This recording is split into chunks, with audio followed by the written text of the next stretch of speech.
It's the late afternoon show at the CET conference in beautiful Las Vegas, Nevada, with your host, Paul Riches, and special guests, Dr. Evil, Santa Claus, from Despicable Me, the Minions, and featuring a plethora of CET power users.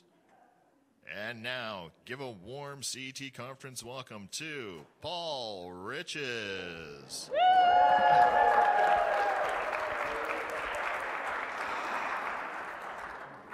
Thank you very much for that warm and incredibly spontaneous welcome.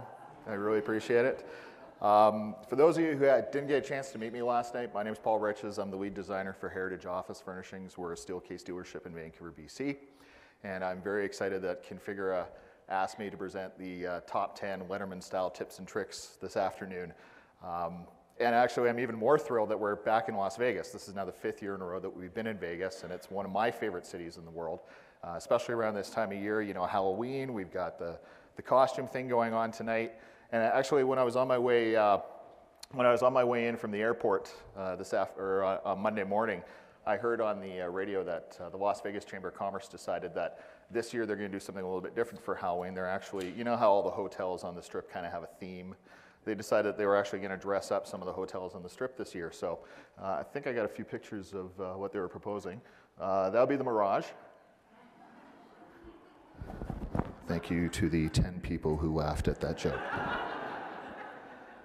Treasure Island, a little Jack Sparrow thing happening there.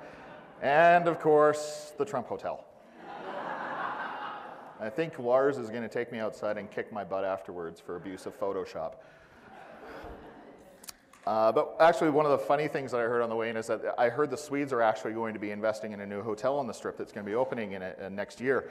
And one of the big coup d'etats that they managed to perform was getting one of Gordon Ramsay's chefs away from one of his Hell's Kitchen competitions. So this guy's actually going to be running the flagship restaurant in the new Swedish hotel, and I think I got a clip of this guy here. What is going on with the spaghetti?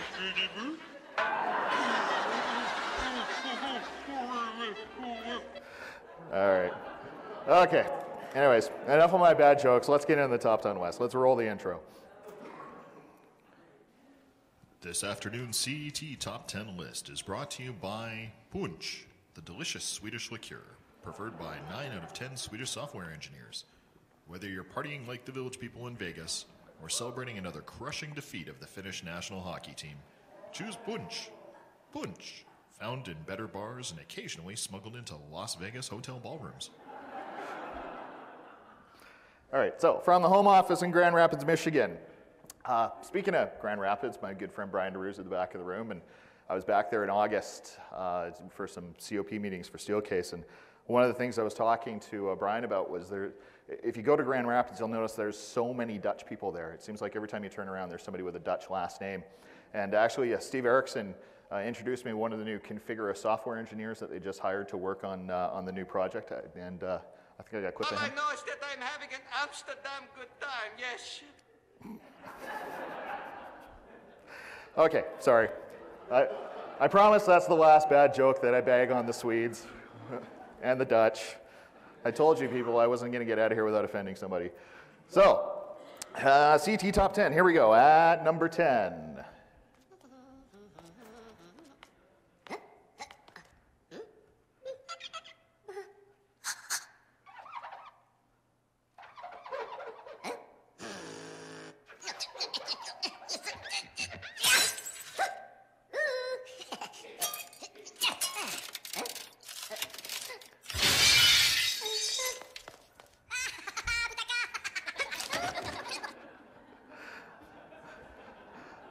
So at number 10, we have 3D clipping. Now, I wasn't originally going to include this in my list of kind of the top 10 tips and tricks.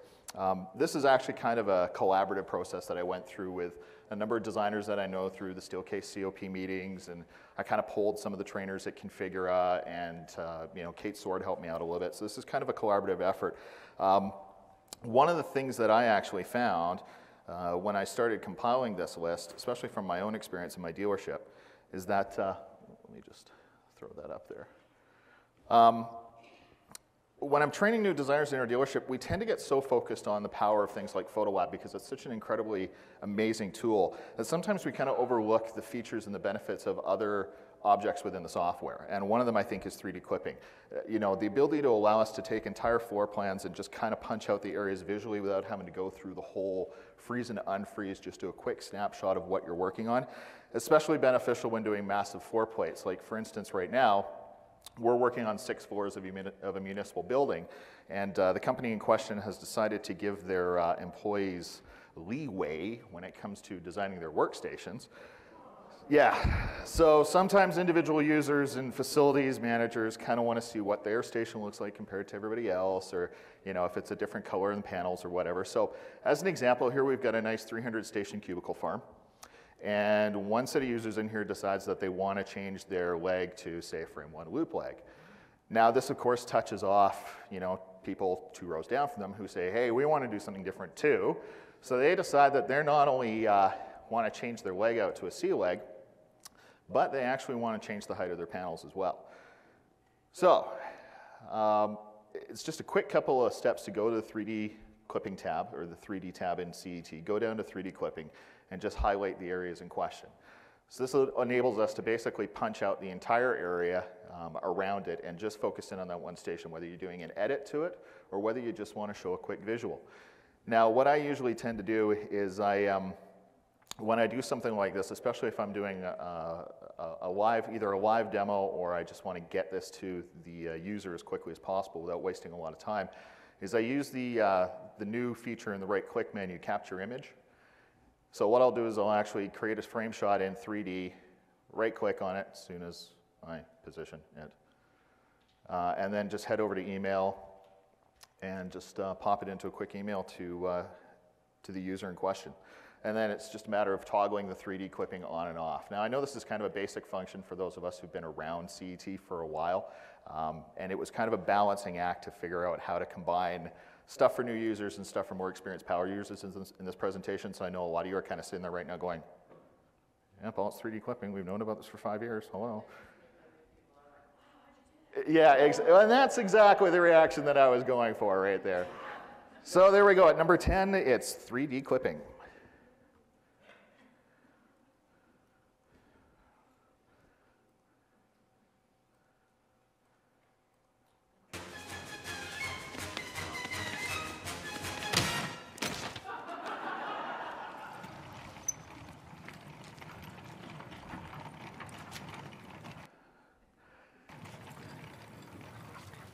I hate how fake Hollywood is. At number 9, it's the CET movie studio. So I'd like to first off thank our friends at BKM for allowing me to utilize one of their fly-through videos for this process. A lot of us know that Movie Studio is kind of a major product feature of the software, but there's a lot of intricacies within the module, and there's a lot of time and effort spent in kind of doing trial and error to figure out how to create really good and effective fly-throughs in the software. Where do you start, and how do you create these insane fly-throughs that everybody's seen? So here are some tips and tricks on getting pretty much effective videos every time. One of the first things you're going to want to do is turn off any sort of hibernation settings that you have on your laptop or on your desktop PC. Going into any sort of hibernation mode is going to stall the rendering process right there, and you're going to come back after leaving it overnight and find out that your movie that you were hoping to see first thing in the morning is not there. Second thing is to try and save a file specifically for the movie and delete anything that's extraneous. CAD references, architecture features, furniture, anything in the drawing that's not going to actually show up on the fly-through.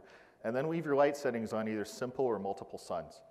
If you try and do anything more than that, you're going to be there for days waiting for it. Try to limit your SketchUp items, such as people, to a maximum of 3 to 5 items. Anything more than that tends to bog it down considerably.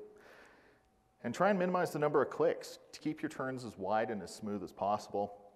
The camera setting recommendations that I got were to keep the elevation around 64 inches high, which is average eye height, the pitch at about 8 to 12 degrees, and the field of view at about 50. Anything more than that, and the visual kind of really becomes distorted. However, there are tool options like target, elevation, speed, and field of view that can be experimented with, but use them judiciously, because if you start doing like 3 or 4 different changes, it's gonna feel like you're on a roller coaster and you're gonna make the viewer kind of motion sick. Use to record the camera path preview to assess the movie before you go through the whole process of rendering. It gives you a really good idea before you invest that time and effort into actually putting it through a render server.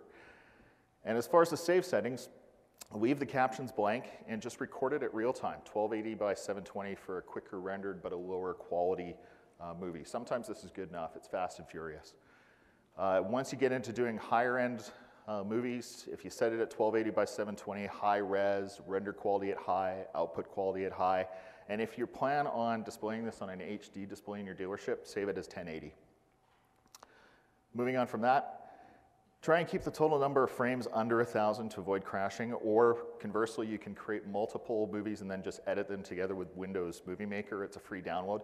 I personally use a piece of software called Chemestra. It's cheap, but it's insanely effective.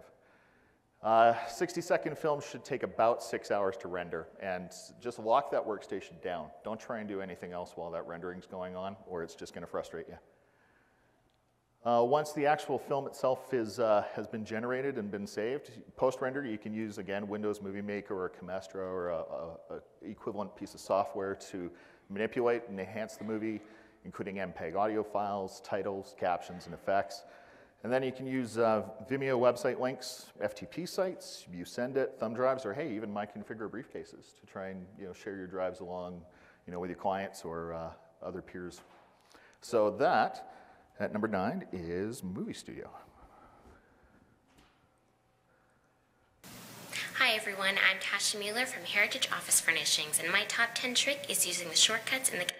Oh, sorry, I cut her off. Shortcuts in the calculation dialog. Shortcuts in the calculation dialog box. When Tasha sees this video, I am so dead. So within the calculation screen itself, there's a couple of wonderful shortcuts that allow us to kind of maximize the efficiency of our time. And let's say you're close to getting sign off from your client when they decide to opt out of something like chairs or bringing existing lateral files with them, because that never happens, right? Using a mass deletion feature, what we can do is highlight you're using the locate on drawing, you can highlight the item in question and then basically just cut in the right click menu to, rather than individually going through and deleting chair by chair by chair by chair by chair. Kate actually went over this in her presentation as well. You can actually click on the line item itself.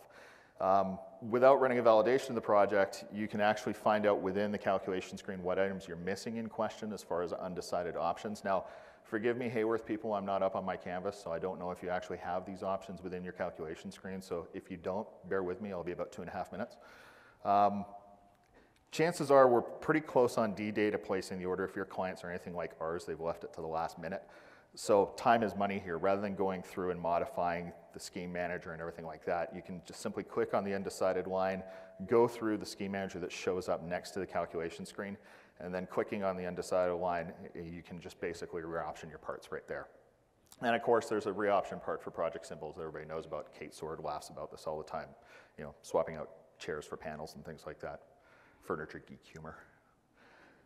So once you've actually gone through and picked, for in this instance, your chair fabric finish and applied it, that complete dialog column in the calculation screen will actually refresh to a Y and let you know that you're good to go.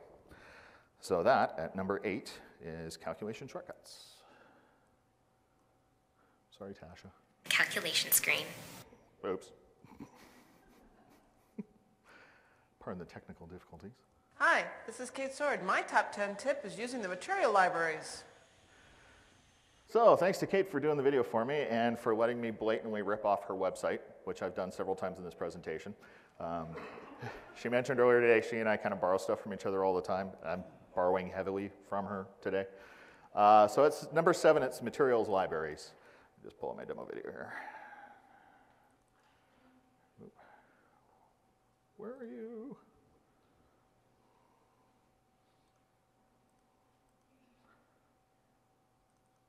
There we go. So most of us are fully aware of the ability of CET to handle multiple finishes from outside sources. JPEGs and carpeting and wall colors, tile finishes, and things like that. There are 3 really great resources that can be used by new designers and more experienced designers without having to spend hours on the internet going through things like Interface or Mohawk's website, and downloading JPEG after JPEG after JPEG. I mean, that's something you can kind of do as you go through the process. First off, the CET website itself has a great textures file available for download on the documentation page. And this provides a wonderful and a fairly wide palette to use in your renderings. Everything from parquet and hardwood floors, multiple general carpet colors. I mean, there's even several different types of ceiling tiles. And if you're so inclined, if you want to not use paint on the walls, they've actually even got wallpaper in there. If you want to take it a step further, for those of you who read Kate's blog, and I've highlighted her website there, she recently discovered an entire materials library available to all of us who use the newer versions of AutoCAD found on the C installation drive. And lastly, there's a website called easyrgb.com, and I actually referenced this when I did my first PowerPeer session on rendering. What it enables you to do is to pick a paint manufacturer and just entering your generic white code there, it gives you the RGB values for everything within that paint family. So what you can then do is by taking those RGB values, you can head back into CET and, am I getting feedback here? You can go back into the materials section of your CET drawing and enter those RGB values directly into the color field. So if you find that your lighting schemes or your lighting settings or anything are making it a little too harsh, you can just play with the sliders or play with the automatic direct entry of those RGB values, and then you can save it as a favorite. Now it is a favorite only to that file. Unfortunately, it's not a favorite across all your files, but if you have a client who uses the same kind of finish in multiple locations or multiple facilities, at least you've got an option there. So number 7, it is the materials library.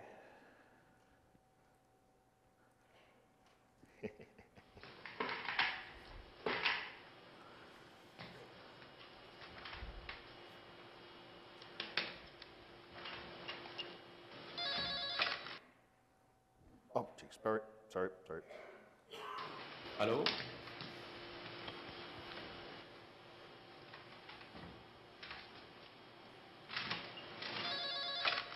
Hello? Hello?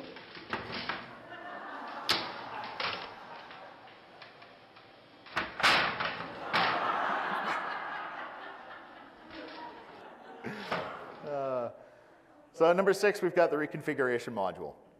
Now, I know for a lot of us, the reconfiguration module is a little bit daunting. There's a lot in it, but it is probably one of the best and most effective tools outside of PhotoLab, in my opinion, that Configure has created in the last few years. It's an amazingly effective and accurate time saver when it comes to creating a comparable bill of materials list or managing inventory for your clients. We've used this module a number of times with really large-scale projects, and we've had amazing success with it. So here we have our standard cubicle farm that we had before. But what I've done is I've created a second file wherein we've revised the typical, changed out the legs, and swapped out some panels, or raised some panels and swapped out the bins for shelves.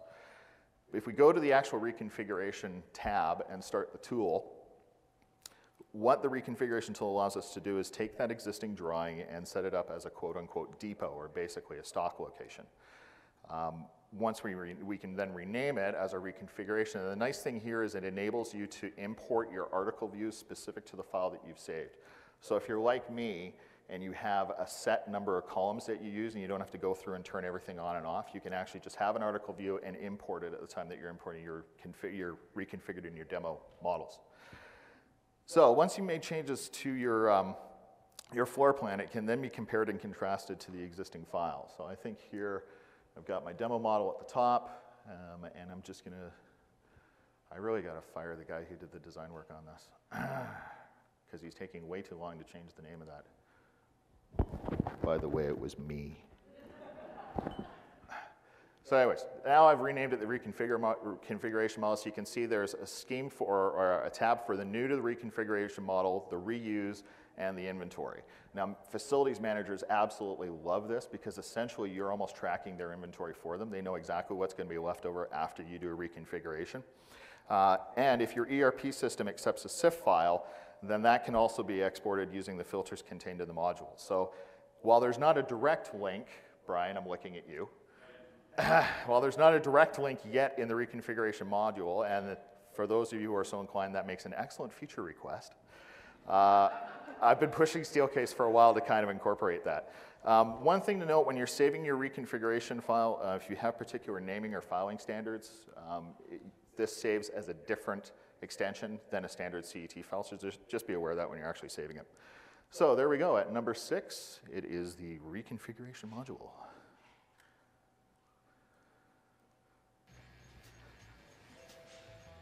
Lower the glue!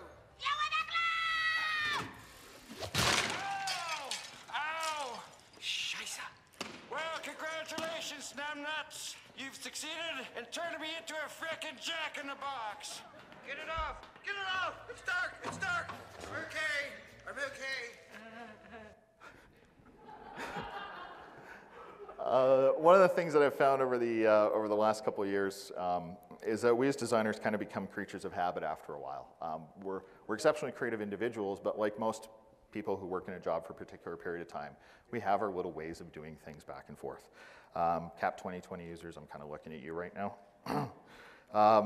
And sometimes we learn about things and we go, hey, that's really cool, but then we never use it, and it's kind of like in one ear, out the other, and the next thing you know, you've forgotten about it, and it's a couple of years later, and you're training a junior designer, and they go, hey, what about this? And you go, I totally forgot about that, and you feel like a real idiot when you have to say that in front of them. Now, Hayworth people, I know that you don't really have an option like this in your software. I believe you have something called chair replace. There's a global replacement tool for those of us who are on the Smart Tools extension, so forgive me, Hayworth people, I'm going to kind of talk for a couple minutes here.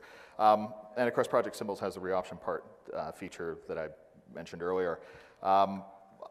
I'd forgotten about this until I was training Kevin and Tasha in our dealership.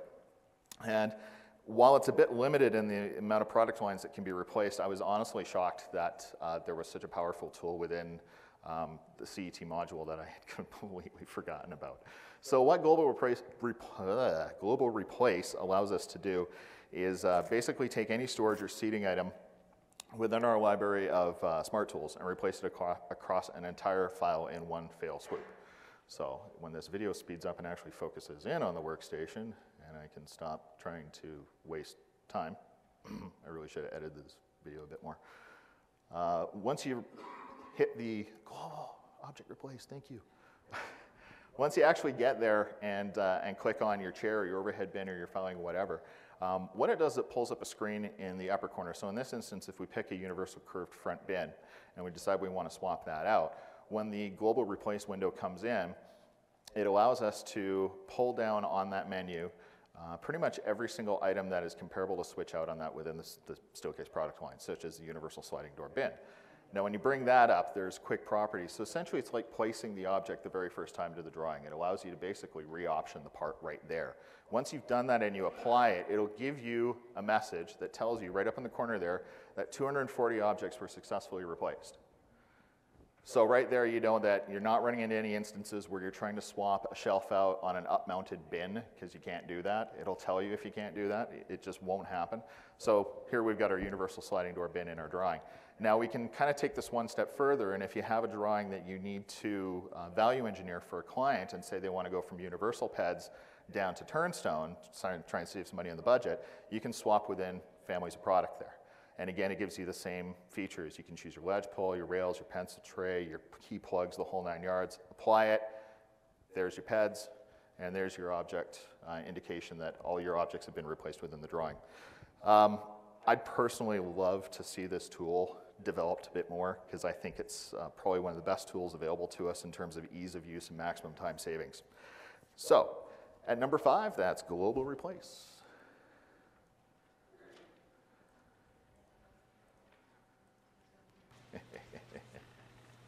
Hi, I'm Carrie Anderson at Target Commercial Interiors. Our tip is updating multiple alternatives.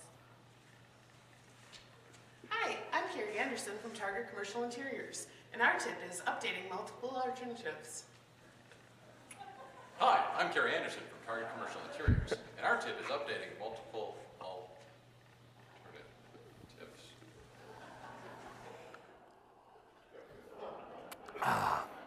So thank you to my good friends at Target for being great sports about doing that video for me.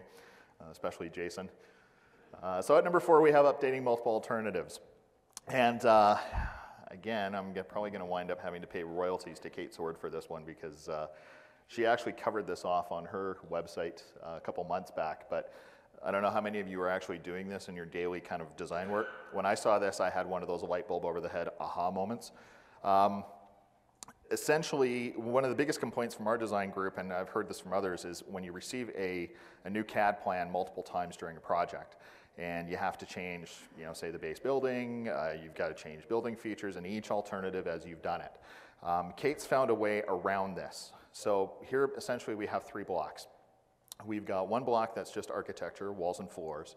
We've got one block for the workstations, and I just did a sample block for workstation accessories, just a couple of monitors and monitor arm and everything else. Now here's the key. When we open our alternatives, we have to keep our block file window open within that.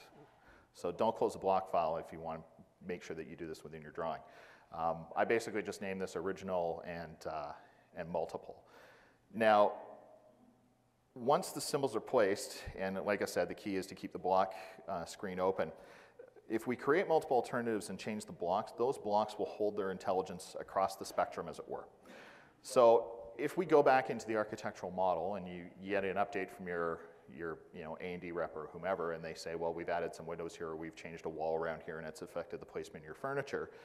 If you place those windows into the block for the architecture and you close it, what you'll notice is when you go into each individual file, your windows are now in the architecture across both alternatives. It doesn't matter how many alternatives you have. You can have 3, 4, 5 different floor plans. As long as that block file is open, you'll be replicating that across all the files. So you can update all your alternatives at once. And this works for any blocked object. So if you have your workstations in here and you want to change, add a transaction top to your workstations and have it replicate across all your blocks, it's in the original and it's in the multiple. And you can do this with anything. I mean, you can do this with accessories. I just did a quick goofy little thing here where I took the monitors out and decided to put a laptop in instead, just to kind of prove the point once more. And when you go back to the actual file, I said when you go back to the actual file, Paul, thank you. And there's the laptop in the multiple alternative, and the laptops are in the original alternative. So again, if you do it in one, it'll replicate across all of them. But the trick is to remember to always keep your block screen open when creating and switching between alternate views. So that, at number 4, is updating multiple alternatives. Layers. Onions have layers. Ogres have layers. Onions have layers. You get it. We both have layers. Oh, you both have layers. Oh. Not everybody likes onions. Just because this is now apparently the Mike Meyer show. I defend him as much as I could. At number 3 is assigning layers. Let me just find my video here. Now, the thing with assigning layers, and this is another one of those things that kind of pops up from time to time when I'm talking to other designers at conferences or at meetings throughout the year. One of the key things that was kind of symptomatic across a lot of dealerships is the inability to assign particular items to a specific layer, and the biggest complaints are text and dimensions. Most of us would like to be able to assign text and or dimensions to particular features on our drawing, especially when it comes time to doing things like installation plans. Now, the layers within the CET pay-per-view are great, but they don't quite go deep enough. Like, for instance, if you check electrical, there's actually a layer for electrical text, but there's nothing for electrical dimensions, really. So, once again, thank you, Kate. She's come up with a way to basically assign layers to things. Like, if you turn the dimensions on and off in your drawing, all your dimensions go on and off in your drawing. So if you have a CET drawing with, say, 2 separate dimensions on it, let's say you've got one set of dimensions that are specifically centerline on the panels for your installation crew, like right there, and you've got another set of dimensions that are specific to core locations, so you can whip your BPIs into your panels. You need to get an installation or an electrical plan to your GC or your electrical subcontractor for something like this. When you go to part tagging, what you do is you just grab your tag 1 tag field and rename one of them to electrical dimensions. Now, you don't have to do this step, but it does help to reduce a lot of confusion further on down the road. Now, once that's done, it's as simple as going in and doing a group select on all of the dimensions that you want to change to that electrical dimension layer. And I'll wait for my virtual self to catch up with me. Look at that. He's so slow. Okay, now that I've done that, right-clicking on that and going to visibility and categorization, what you'll notice is there is a new layer now within your categorization down towards the bottom, and it's electrical dimensions. So you assign those particular dimension fields to electrical dimensions, and then what you'll notice when you go back into your paper view and start setting up your installation plans, just make sure you don't have normal view selected. That's kind of the key to this whole thing. You can now turn off your dimension layer to remove the standard installation dimensions, but you'll notice that your electrical dimensions will still stick around like so. And that's because they are now located down at the bottom under part tagging, under tag 1. There's your electrical dimensions. Now you can extrapolate this across whatever you need. If you need component dimensions, or if you're doing a particular panel area build, or if you're doing phasing for a job, you can basically use a combination of the part tagging and the visibility and categorization to kind of isolate whatever you need. So that at number 3 is assigning layers. Whoops. Uh-oh, Jason, what have I done? Ah, there we go. Hey, Emily, what's the best thing that's ever happened to you? I have to say, it's CET rendering with SketchUp look and feel.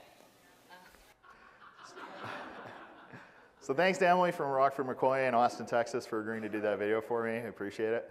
At number 2 is the infamous SketchUp style renders. Now, of course, based on what we heard this morning, there is going to be a new kind of a look that's going to come out in the new version of CET that's going to have that sort of cartoony and line weight issue that we've been dealing with for a long time when we tried to do the SketchUp style renders. But this thing really took off like a house on fire over the last year, and I think probably every single dealership is doing some sort of version of this.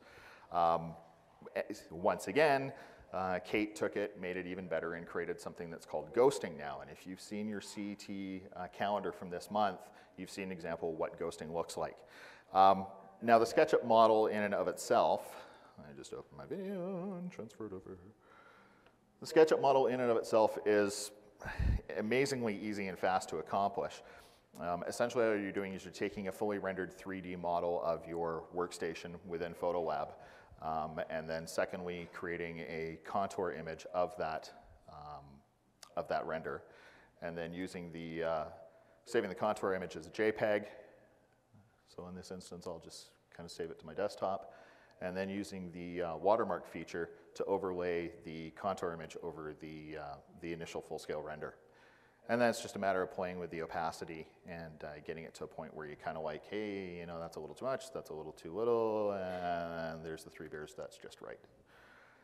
So there's a lot of room for experimentation there. I mean, using base neutrals on all items except maybe a chair and a cushion top, or you know, a mobile ped, so everything renders almost black and white with these little punches of color. There's some great opportunity for experimentation and creative license, but obviously the response to this has been amazing because everybody's doing it. Kate's now taken it to a whole next level. Now, when I do this, I normally use alternatives because inevitably what's going to wind up happening is the initial workstation that I set up is going to need to be blocked, replicated in a plan, maybe sift for pricing. So rather than just taking the panels out in the third option, I'll actually create an alternative. The first one will be named whole, and the second one I named part and remove the front and side panels from the nearest workstation. So essentially now I've got 3 renders. I've got a whole contour, and then in my alternative, I've got a rendered part.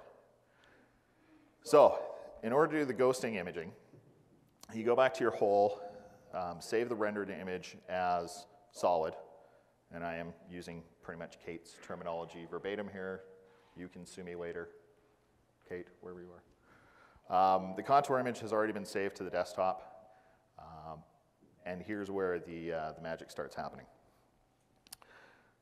So if you apply the save solid render over the part render, using the watermark, and you pull the opacity down until you're happy with the results, you wind up with a look that essentially looks like this. I said it essentially looks like this. Okay, I'll browse first. So there's your ghosting image. Now you can play with the opacity, dial it up, dial it down, and get it to the point where you like the way that it looks. And then you can save that as Ghost 1 or Ghost whatever you want to name it. For most people, this is good enough. If you want to kind of sharpen and crispen up the lines a little bit and kind of make it look a little bit more finessed, what you can do after you save that as Ghost 1 is you can take the contour image over the solid image as usual, and then pull the opacity down and save that as a version called Ghost Contour.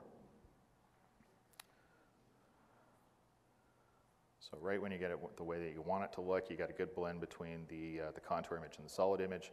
Save that as Ghost Contour. Now if you head back into your part alternative with the missing panels in the front,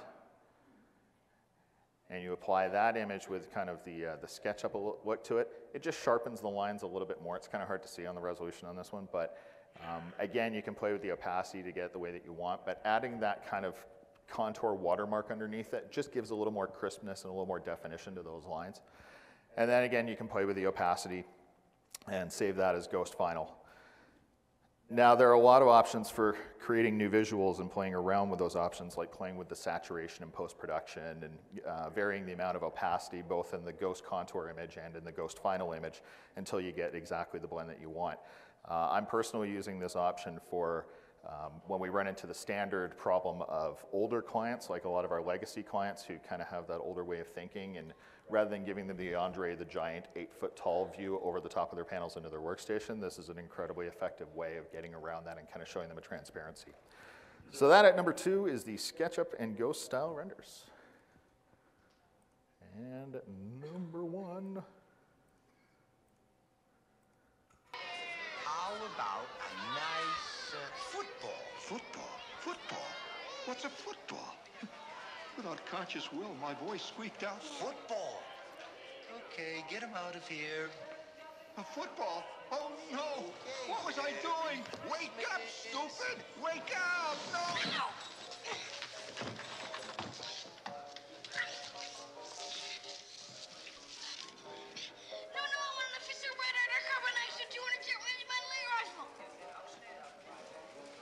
You'll shoot your eye out, kid.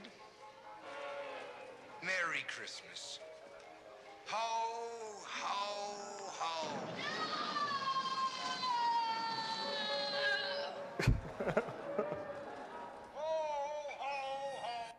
I just had to get that last ho, ho, ho in. So at number 1, it is the feature request and the help desk. Now, this is kind of a personal choice of mine, and I specifically put this in at number 1. The reason why I did is because, let me just roll my demo video here, because there's a lot of good humor in this one. One of the things that I think we overlook as we work longer with CET is how amazing the support structure is from Configura.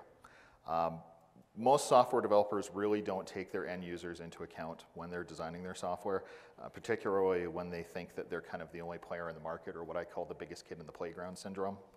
Autodesk is one of them.